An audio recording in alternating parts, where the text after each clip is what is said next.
Ring around the rosy pocket full of posies, ashes, ashes. आज रात 12 बजे से पूरे देश में, ध्यान से सुनिए, पूरे देश में आज रात 12 बजे से संपूर्ण देश में संपूर्ण लॉकडाउन होने जा रहा है. மன ரீதியாக பாதிச்சு எனக்கு அன்கான்சியஸ் ஆயிடுச்சு. நான் என்ன பண்ணுறேன்னு யாருன்னே தெரியாமல் போய் அங்கிருந்து ஓடி வந்துட்டேன். ரெண்டுக்கு நடுவில் பெங்களூர் பஸ் ஸ்டாண்டில் வந்து பைத்தியக்காரனா கொஞ்ச நாள் சுற்றிட்டு இருந்தாங்க. அது எத்தனை நாள் எனக்கே தெரியாது. ஏன்னா எனக்கு சுயநலம் இல்லை. திடீர்னு முடிச்சு பார்ப்பேன், ஒரு பஸ் ஸ்டாண்டில் உட்காந்துருப்பேன் பெங்களூரில். பார்ப்பேன், நான் யார், இங்கே எதுக்கு உட்காந்துருக்கேன் யோசிப்பேன். என் சுயநலம் வரக்குள்ளேயே மறுபடியும் மென்டல் ஆகிடும்.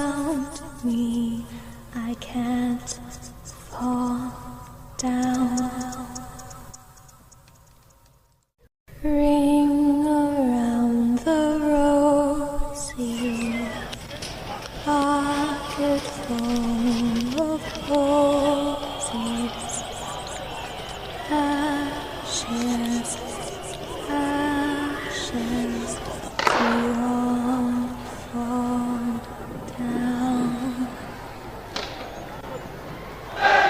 Ring around the rosy. What do you suppose we can do to fight the darkness in which we drown?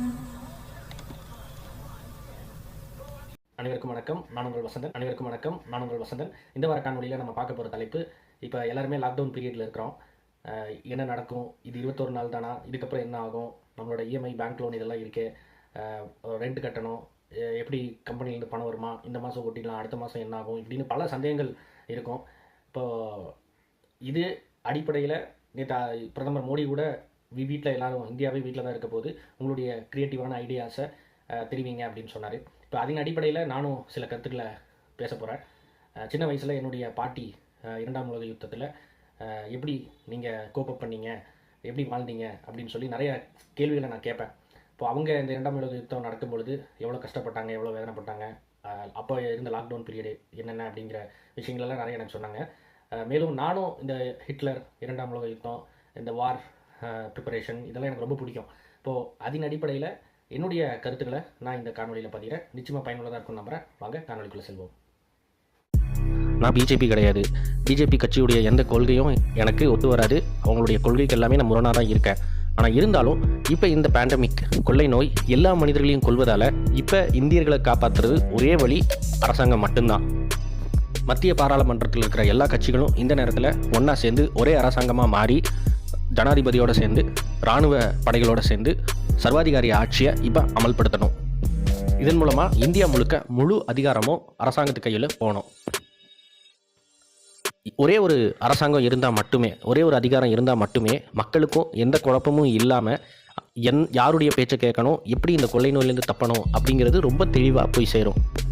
அரசாங்கத்துக்கும் எந்த குடைச்சலோ இடைஞ்சலோ இல்லாமல் இருந்தால் தங்களுடைய கருத்துக்களை, தங்களுடைய கொள்கைகளை, இந்த கொள்ளை நோயிலிருந்து மக்களை காப்பாற்ற தங்களுடைய திட்டங்களை கடைகோடி இந்தியர்கள் வரைக்கும் ரொம்ப எளிதாக எடுத்துகிட்டு போகலாம்.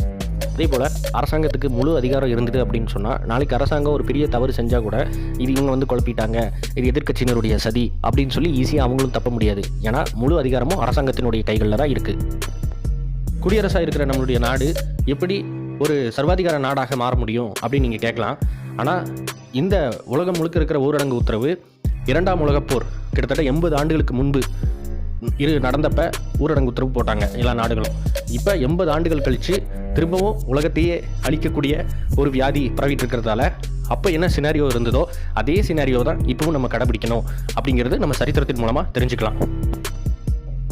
சோவியத் யூனியன் மட்டும்தானே அதிபர் ஸ்டாலின் கீழே சர்வாதிகார நாடாக இருந்தது, அமெரிக்கா சர்வாதிகார நாடாக இருந்துச்சா, பிரிட்டன் சர்வாதிகார நாடாக இருந்துச்சா நீங்கள் கேட்கலாம். ஆனால் பேருக்கு சர்வாதிகார நாடாக இல்லாட்டியும் கூட அந்த காலகட்டங்களில் அரசாங்கம் முழு அதிகாரத்தை எடுத்திருந்தது. அரசாங்கத்துக்கு விரோதமாக செய்கிற எந்த ஒரு எதிர்ப்பு நடவடிக்கையுமே நாட்டினுடைய எதிரியாக பார்க்கப்பட்டது. இப்போவும் இதே சினாரியோ தான் நம்ம கடைபிடிக்கணும்.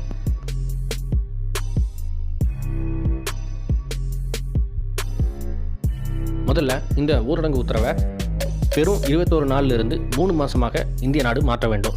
ஏன்னா இப்போ பரவிட்டு இருக்கிறது ஒரு பேண்டமிக். வெறும் 2% மட்டுமே மொர்டாலிட்டியாக இருந்த இந்த பேண்டமிக் இப்பொழுது 14% மொர்டாலிட்டி, அதாவது இறப்பு விகிதமாக மாறி இருக்கு. 100 பேருக்கு வந்தால் 14 பேர் இறக்குறாங்க. இப்போ 130 கோடிக்கு பேர்த்த இந்த நோய் பாதிச்சுது அப்படின்னா எவ்வளோ கோடி மக்கள் இறப்பாங்கங்கிறத நீங்களே யோசிச்சு பாருங்கள். அதனால் நிச்சயமாக வெறும் 21 நாளில் இந்த நோயை கட்டுப்படுத்திடலாம், கட்டுக்குள்ளே கொண்டு வந்துடலாம் அப்படின்னு நம்புறது முழுக்க முழுக்க வீணான ஒரு கற்பனை அப்படின்னு தான் நான் சொல்லுவேன். இந்த 14% நம்ம விரும்புகிறவங்களும் நம்ம நேசிக்கிறவங்களும் நாமளுமே கூட சாகலாம். அப்படி இருக்கிறதால அரசாங்கமே நம்மளை 21 நாளில் வெளியே விட்டால் கூட இல்லை நாங்கள் 3 மாதம் வீட்டில் இருப்போம், அதுக்கு எங்களுக்கு சப்போர்ட் பண்ணுங்கள் அப்படின்னு நம்ம அரசாங்கத்திட்ட கேட்க வேண்டிய நிலைமையில் இப்போ மாறணும்.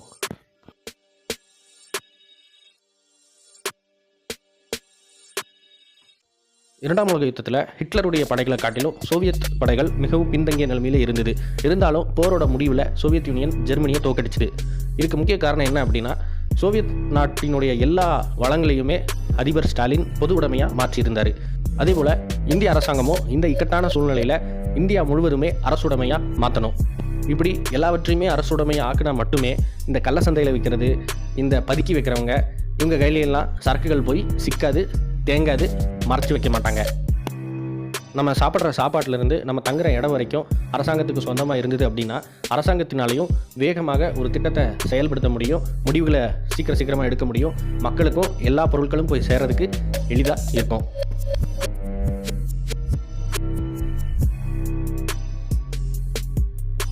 இரண்டாம் உலக யுத்தத்தில் எல்லா நாடுகளுமே தங்களுடைய இராணுவத்தை தான் முதல்ல தலையான துறையாக கருதுனாங்க. அதே மாதிரி இப்போ இந்த கொரோனாக்கு எதிரான போரில் இந்தியாவுடைய முதல் துறையே, பிரதான துறையே மருத்துவத்துறையாக அமைய வேண்டும். இரண்டாவது முக்கிய துறை மக்களுக்கு தேவையான வாழ்வாதார பொருட்களும் பிறகு சரக்கு போக்குவரத்தும். இதை பப்ளிக் கமோடிட்டிஸ் அண்ட் லாஜிஸ்டிக்ஸ் அப்படின்னு இரண்டாம் உலக யுத்தத்தில் முக்கியத்துவம் கொடுத்தாங்க. இந்த 3 மாதத்தில் தப்பி தவறி 50% பேருக்கு கொரோனா வந்தது அப்படின்னா கூட இது 50% பேர்த்துக்கும் சிகிச்சை அளிக்கக்கூடிய வசதிகளை இந்திய அரசாங்கம் தயாராக வச்சுருக்கணும். மேலும் இந்த 130 கோடி மக்களுக்கும் இந்திய அரசாங்கம் இலவசமாக உணவு, இருப்பிடம், மின்சாரம், மருந்து, மொபைல் டேட்டா இது 5 அத்தியாவசியமான தேவைகளாக தர்றதுக்கு தயார் நிலைமையில் இருக்கணும்.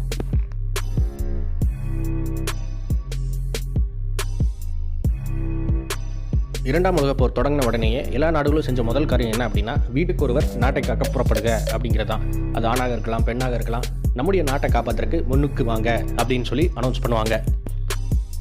இந்த அரசாங்கத்தினுடைய திட்டங்களை அமல்படுத்த இந்தியாவில் அந்தந்த ஊரில் 130 கோடியில் குறைஞ்சது 10% மக்கள், அது ப்ரைவேட் எம்ப்ளாயீஸாக இருக்கலாம், பப்ளிக் எம்ப்ளாயீஸாக இருக்கலாம், அவங்கள பணியமர்வு செய்யணும்.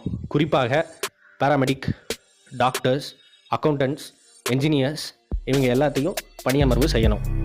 இது நம்ம மக்களுக்காக செய்கிற கட்டாய பணியாக இருக்கணும். இதை யாரும் நான் போக மாட்டேன், நீ போக மாட்டேன் அப்படின்னு சொல்லக்கூடாது.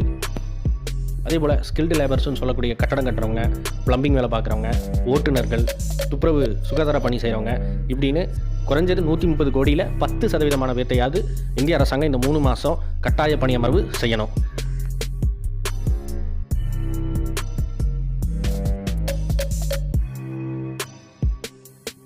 சரி, இந்த லாக்டவுனை 3 மாதம் நீட்டியாச்சு. 1.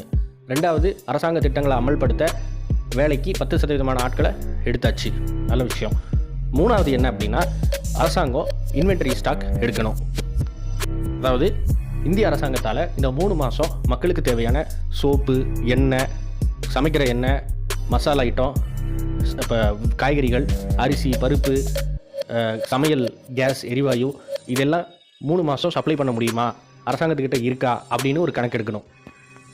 இந்தியாவில் இருக்கிற தனியார் பொருட்கள் உட்பட எல்லாமே அரசுடைமையாக்கப்பட்டுருச்சு அப்படிங்கிற பட்சத்தில் இந்த 3 மாதத்துக்கு மேலேயே மக்களை வீட்டுக்குள்ளே இருந்து மக்களுக்கு தேவையான விஷயங்களை அரசாங்கம் சப்ளை பண்ண முடியும் அப்படின்னு நான் நம்புகிறேன். இப்படி தனியார்கிட்டேருந்து அரசுடைமையாக்கின பொருட்கள் எல்லாருக்குமே பக்காவான கோடிங் இருக்கணும். ஏன்னா திரும்ப ரிட்டர்ன் பண்ணும் பொழுது 3 மாதம் கழித்து அரசாங்கம் இவ்வளோ நாங்கள் செலவு பண்ணியிருக்கோம், இதோட மீதி இவ்வளோ, இந்த செலவு பண்ணதுக்கான நஷ்ட ஈடு இவ்வளோ அப்படின்னும் கரெக்டாக ஒரு விலை மதிப்போட அரசாங்கம் கொடுக்க முடியும். இப்போது ஒரு மளிகை கடைக்காரர் இருக்காருன்னு வச்சுக்கோங்களேன், அவர்கிட்ட 25 அரிசி மூட்டை இருக்குது.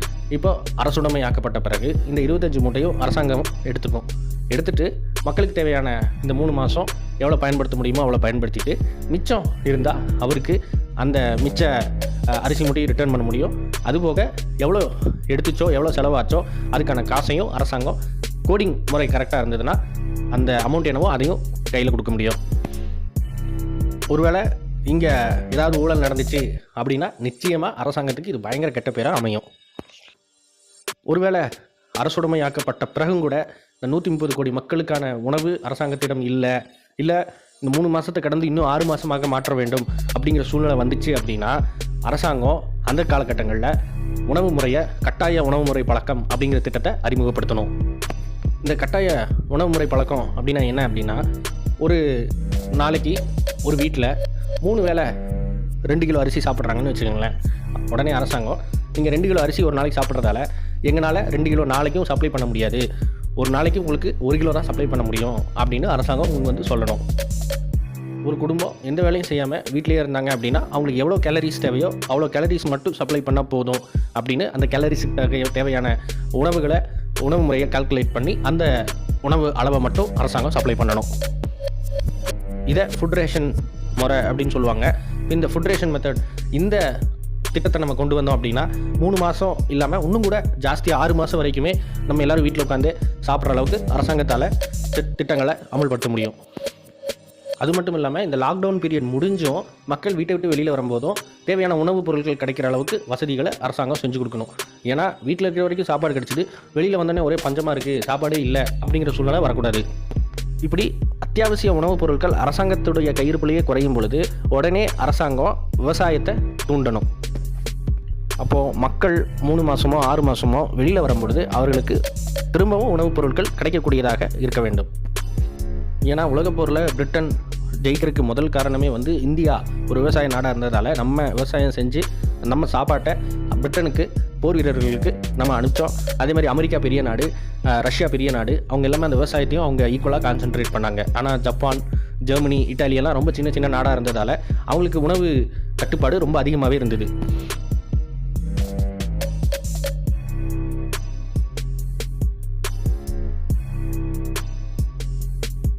இந்த வீட்டில் இருக்கிற இந்த லாக்டவுன் பீரியடில் அரசாங்கம் பண மதிப்பை 0 ஆக்கணும். அதாவது பணத்துக்கு மதிப்பே இல்லாமல் மாற்றி விட்டுறணும்.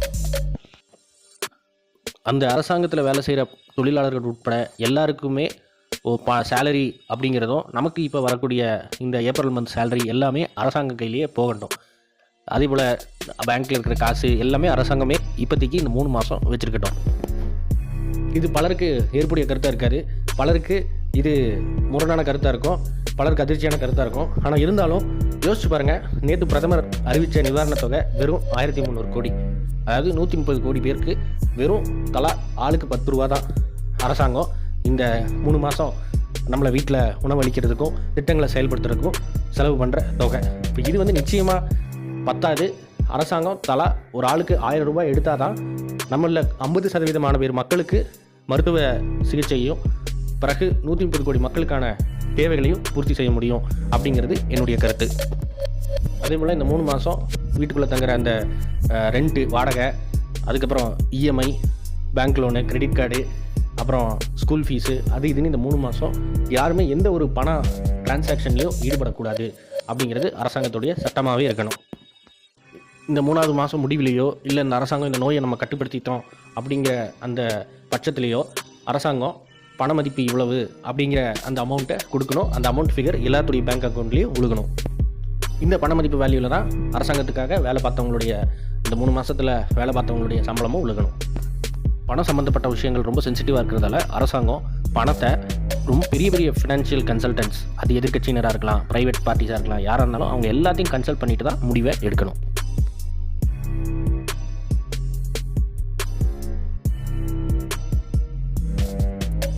இதில் இந்த டயாலிசிஸ் பண்ணுறவங்க, இந்த கீமோதெரப்பி கேன்சர் பேஷண்ட்ஸு, அதுக்கப்புறம் இந்த கர்ப்பமாக இருக்கிறவங்க, பிரசவம் சமீபமாக இருக்கிறவங்க, இவங்க எல்லாத்துக்குமே இலவசமான மருத்துவ சேவையை அரசாங்கம் தரணும். எல்லா தனியார் மருத்துவமனையுமே அரசு மருத்துவமனையாக மாறிட்டதால் இவங்களையெல்லாம் அந்த தனியார் மருத்துவமனையிலேயே இலவசமாக சிகிச்சை அளிக்கணும். அதே போல் பலர் இந்த நேரத்தில் கடைசி தருணத்தில் இருக்கலாம், இறந்துடலாம். அப்படிப்பட்டவங்களுக்கு அவங்க என்ன மதமாக இருந்தாலும் சரி, எலக்ட்ரிக் கிரிமேஷன் அப்படிங்கிற மின்சார தகனம் மூலமாக தகனம் செய்யப்பட்டு ரொம்ப நெருங்கிய சொந்தக்காரர்கள் மட்டுமே இருக்கணும் கூட. இந்த சர்க்கரை நோய் உள்ளவங்க, இந்த பிபி உள்ளவங்க, வேறு மருந்து மாதம் மாதம் சாப்பிட்டுக்கிட்டே இருக்கணும் அப்படிங்கிறவங்க, இவங்களுக்கு எல்லாமே இலவசமாகவே அரசாங்கம் மருந்து தரணும். வேறு இந்த சித்தா, ஆயுர்வேதா, அக்குபஞ்சர் போன்ற மாற்று மருத்துவ முறை சிகிச்சையில் இருக்கவங்க எல்லாருமே டிவியில் அவங்கவுங்க டிப்ஸை கொடுத்துக்கிட்டே இருக்கலாம்.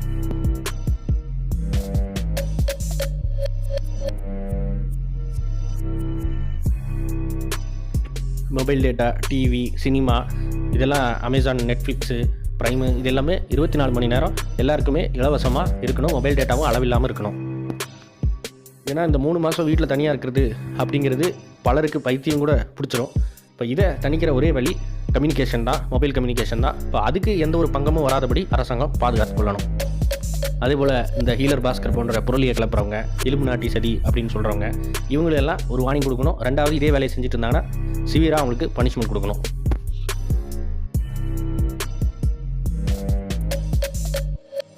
லா அண்ட் ஆர்டர் சட்ட ஒழுங்குமுறையை செயல்படுத்த அரசாங்கம் இராணுவத்தையும் துணைக்கு அழைக்கணும்.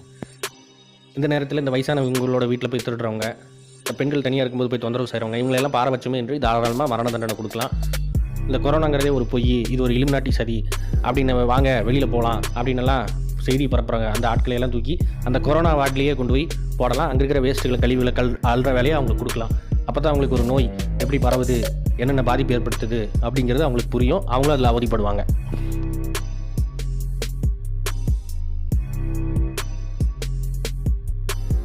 வலதுசாரி அரசாங்கமோ இடதுசாரி அரசாங்கமோ யாராக இருந்தாலும் நான் கேட்குறது ஒரே விஷயம் தான், தயவுசெய்து பாரபட்சமின்றி அடுத்த மாநிலத்தவர், அடுத்த மதத்தினவர், அடுத்த மொழி பேசுகிறவங்க அப்படின்னெல்லாம் எந்த பாரபட்சமின்றி எல்லா மக்களுக்கும், எல்லா இந்தியர்களுக்கும், இந்தியாவில் மாட்டியிருக்கிற வெளிநாட்டவருக்கும் எல்லாருக்குமே உதவிக்கரங்களை அரசாங்கம் நீட்டணும். இந்த நேரத்தில் சாதி, மதம், இனம், நிறம் இது எதையுமே அரசாங்கம் பார்க்கக்கூடாது. அதே போல் இந்த அனாதை ஆசிரமத்தில் இருக்கிற குழந்தைங்க, இந்த முதியோர் இல்லத்தில் இருக்கிறவங்க, இவங்க எல்லாத்துக்குமே அரசாங்கம் உணவு, தேவையான பொருட்கள் எல்லாமே ப்ரொவைட் பண்ணணும். இந்து, கிறிஸ்தவ, இஸ்லாமிய மத ஆசிரமங்கள், மடங்கள், மதராசாக்கள், இங்கே பணிபுரியறவங்க, அங்கே அதில் எந்த வேலைக்கு போகாமல் உள்ளே இருக்கிறவங்க, அவங்க எல்லாத்துக்குமே அரசாங்கம் உணவளிக்கணும். இதில் புத்தர், சீக்கு, ஜெயினு, கிறிஸ்தவர், இஸ்லாம் அப்படி இப்படின்னு எந்த ஒரு பாரபட்சமே அரசாங்கம் பார்க்கக்கூடாது.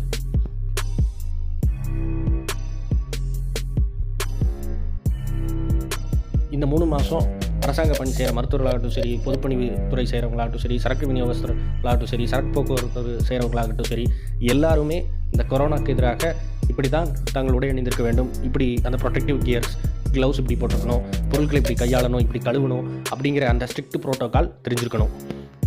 ஏன்னா இவங்களில் யாராவது தொத்து ஏற்பட்டுச்சு அப்படின்னா அது மக்கள் வீடு வீடாக போய் பாதிக்கும்.